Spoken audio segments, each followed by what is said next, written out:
All right, let's get it. Today, I'm going to do my follow-up video to reparations. And we're at the point where America has no more excuses. Let's get into it. On the screen here, and this is from statedepartment.gov, I want to talk about the reparations that the Jewish community received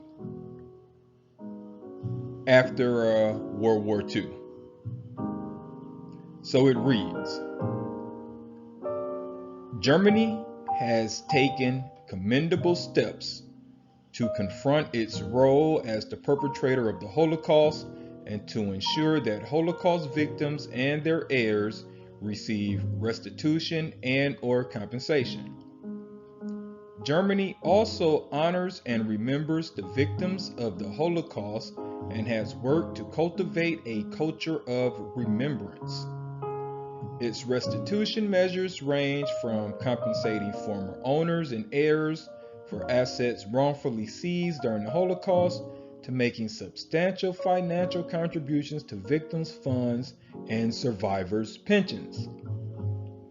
From 1945 to 2018, the German government paid approximately $86.8 billion, and that's with a B, in restitution and compensation to Holocaust victims and their heirs. Germany has also identified Nazi-looted objects, including artworks, books, and objects within larger collections, and has returned 16,000 objects to survivors and their heirs over the last 20 years. Thousands more pieces of looted art are still missing worldwide. Rising anti-Semitism throughout Europe, including in Germany and especially in former East Germany, coupled with polls showing the need to increase Holocaust education among Germany's youth, highlight the importance of Germany's continued dedication to fostering a culture of remembrance. And yet, you have this clown DeSantis in Florida who just signed into law banning African American studies, basically saying it has no value. But look at the difference. Look at how they treated the Jews versus how we're being treated here in America.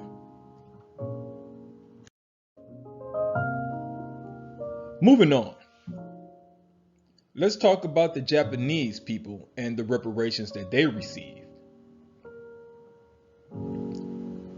So, in 1988, Congress passed the Civil Liberties Act, which stated that a grave injustice has been done to Japanese American citizens and resident aliens during World War II. It also established a fund that paid some $1.6 billion, that's with the B, in reparations to formerly interned Japanese Americans or their heirs. And this is from Britannica.com, by the way, if you want to go and look this up and do more research on your own. Congress passed the Civil Liberties Act, which awarded more than 80,000 Japanese Americans $20,000 each to compensate them for the ordeal they had suffered. Congress also issued a formal apology for the government's policy toward Japanese Americans. Now,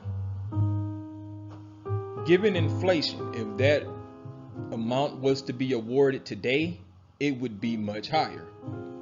But even if it's not, right?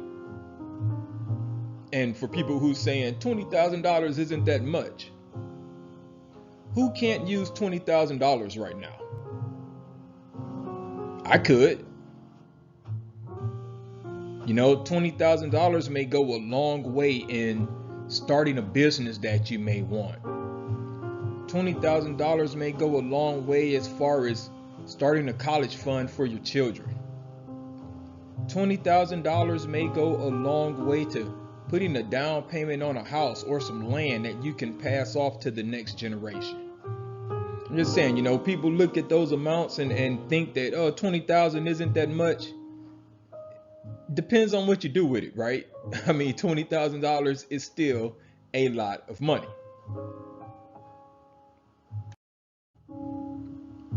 So this next slide I'm going to read is about the Native Americans and the reparations that they received. And I just got to state for the record that this is not a us versus them type video.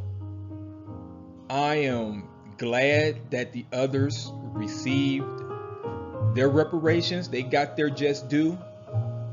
Well, Native Americans probably still haven't received their just due for all of the atrocities that were committed against them, but they got something, right? And I'm just saying, give us what you owe us, right? I mean, it's like if they were giving out free meals down at the soup kitchen and everyone went and got a free meal, and then when you showed up, they just told you, sorry, no, you can't have any. And you're like, why? And you're like, well, we don't have any more food to give, but yet you see the kitchen full of food. So think of it that way. Anyway, moving on. World War II sparked a movement to address one of the United States' historic wrongs, its treatment of Native Americans over centuries of conquest and colonization. Native Americans enlisted in World War II in disproportionately high numbers, 44,000, or nearly 13% of the entire population of Native Americans at the time, served as code talkers who stumped the enemy with their tribal languages and brave service members who fought in the European and Pacific theaters of war. After World War II, momentum to compensate tribes for the unjust seizure of their lands grew. In 1946, Congress created the Indian Claims Commission, a body designed to hear historic grievances and compensate tribes for lost territories.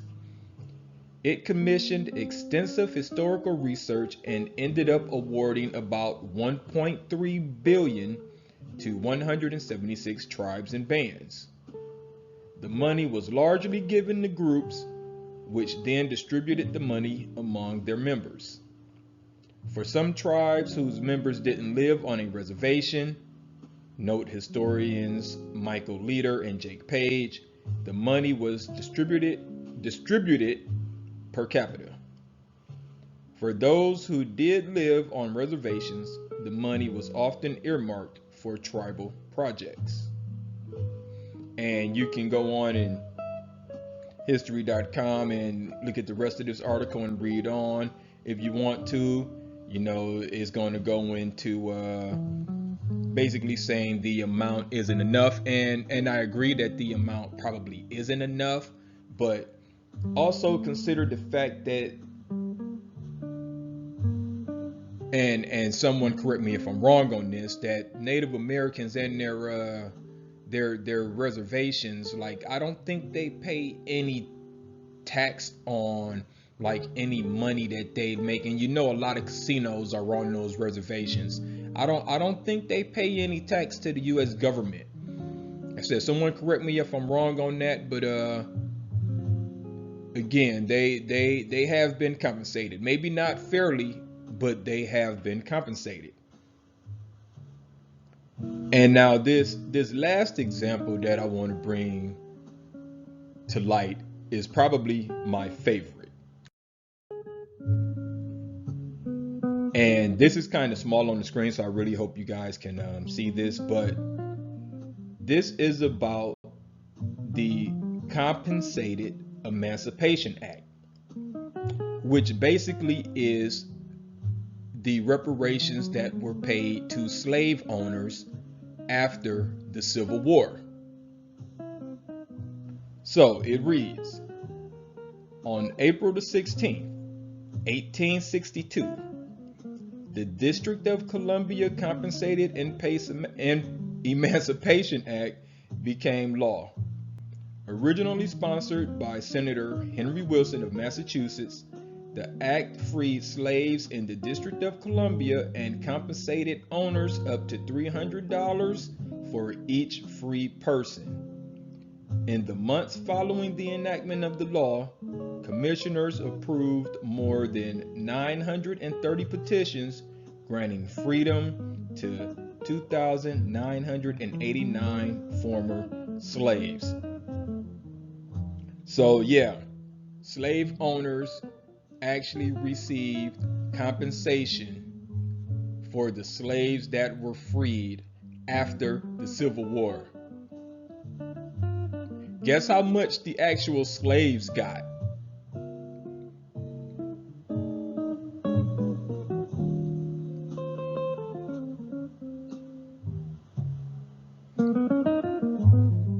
Yeah, that pause is for effect.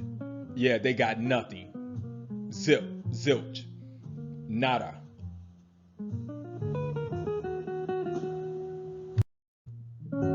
So, my message to America is this. If I had to put it to music, I'd have to send them the ODB song, Just Give Me My Money.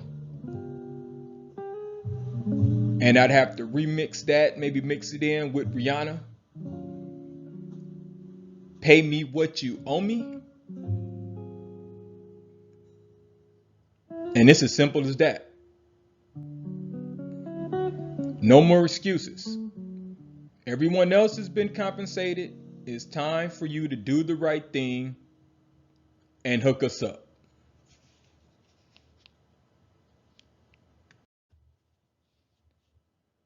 So I'm going to end it right there for now. If you like the way I think, hop over to Patreon. Check out some of my original short stories. It's only $1.50 per download. Also, don't forget to like, share, and subscribe so you won't miss out on our future videos. Like always, I thank you for your time. Peace.